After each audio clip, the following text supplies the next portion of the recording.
Welcome to Encouragement for the Week with Jan. Don't stop believing. How many of you have been praying and praying and praying for something and waiting and waiting and waiting for an answer to your prayer? Waiting for an inordinately long time. Well, let me share a bit of encouragement from the story of Abraham and Sarah with you. Before I move on with the story, I just want to highlight that this couple's names were Abram and Sarai prior to God changing them to Abraham and Sarah in Genesis chapter 17, verses 5 and 15. So you will hear references to both sets of names. Getting back to the story, we're told in Genesis chapter 11, verse 30, that Sarai was unable to become pregnant and had no children. Yet, Genesis chapter 12, verses 1 and 2 relate that the Lord had said to Abram, "Leave your native country, your relatives, and your father's family, and go to the land that I will show you. I will make you into a great nation." In Genesis chapter 12, verse 4, we're told, Abram departed as the Lord had instructed. Abram was 75 years old when he left Haran. After Abram had settled in Canaan, chapter 13, verses 14 through 17 give this account. After Lot had gone, the Lord said to Abram, "Look as far as you can see in every direction, north and south, east and west. I am giving all this land as far as you can see to you and your descendants as a permanent possession. And I will give you so many descendants that, like the dust of the earth, they cannot be counted. Go and walk through the land in every direction, for I am giving it to you." Abram didn't see any sign of descendants, but God kept referring to them. Genesis chapter 15, verse 18 says, "So the Lord made a covenant with Abram that day and said, I have given this land to your descendants."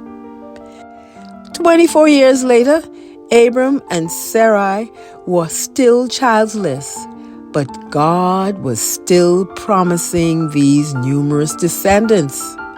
In Genesis chapter 17, verses 1 and 2, we're told, when Abram was 99 years old, the Lord appeared to him and said, "I am El Shaddai, God Almighty. Serve me faithfully and live a blameless life. I will make a covenant with you by which I will guarantee to give you countless descendants." Imagine that. Abram was 99 years old and God was still promising these descendants. Notice he said, "I will make a covenant with you by which I will guarantee to give you countless descendants." Those descendants were guaranteed no matter what the circumstances looked like and how long it would take. God further confirmed that promise by saying what he would do through Abraham's wife, Sarah. In Genesis chapter 17, verse 16, he said, "And I will bless her and give you a son from her. Yes, I will bless her richly, and she will become the mother of many nations. Kings of nations will be among her descendants." What would your reaction have been if you were Abraham being given this guarantee at the ripe old age of 99? Genesis chapter 17, verse 17 tells us, "Then Abraham bowed down to the ground, but he laughed to himself in disbelief. 'How could I become a father at the age of 100, he thought, "and how can Sarah have a baby when she is 90 years old?" I know I would have had the same reaction as Abraham, and I'm a little ways off from 99. One day following that encounter, Abraham had 3 visitors. Genesis chapter 18, verses 9 and 10 relates some of his encounter with these visitors. "Where is Sarah, your wife?" the visitors asked. "She's inside the tent," Abram replied. Then one of them said, I will return to you about this time next year, and your wife Sarah will have a son. There's finally a time frame for this son to be born. Sarah was eavesdropping on that conversation, and she laughed to herself as well.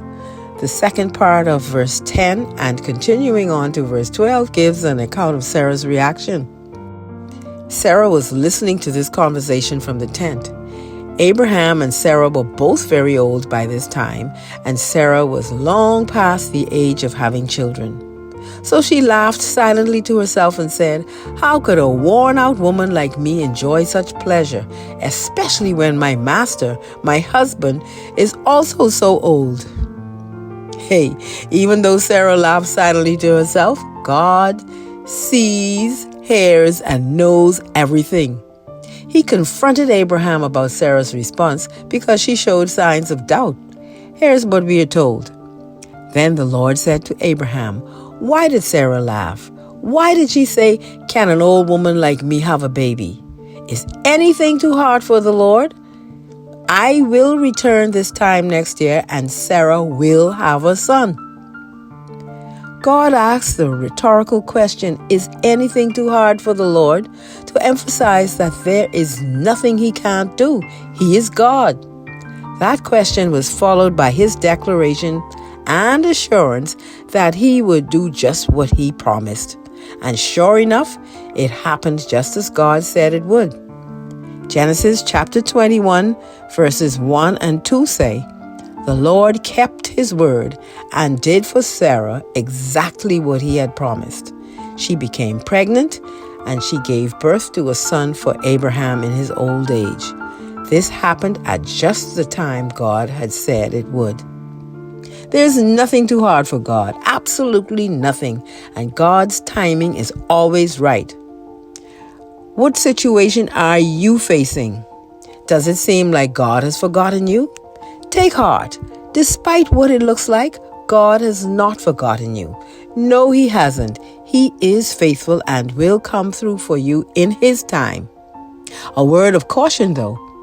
We have a tendency to be impatient, and it's especially hard when we've been waiting for an exceptionally long time. We decide to concoct our own ideas and schemes to help God move his plan along. Sarah did just that. About 10 years after settling in Canaan and Abram receiving the initial promise of descendants, Genesis chapter 16 verses 1 and 2 relate, "Now Sarai, Abram's wife, had not been able to bear children for him, but she had an Egyptian servant named Hagar. So Sarai said to Abram, 'The Lord has prevented me from having children. Go and sleep with my servant. Perhaps I can have children through her.' And Abram agreed with Sarai's proposal."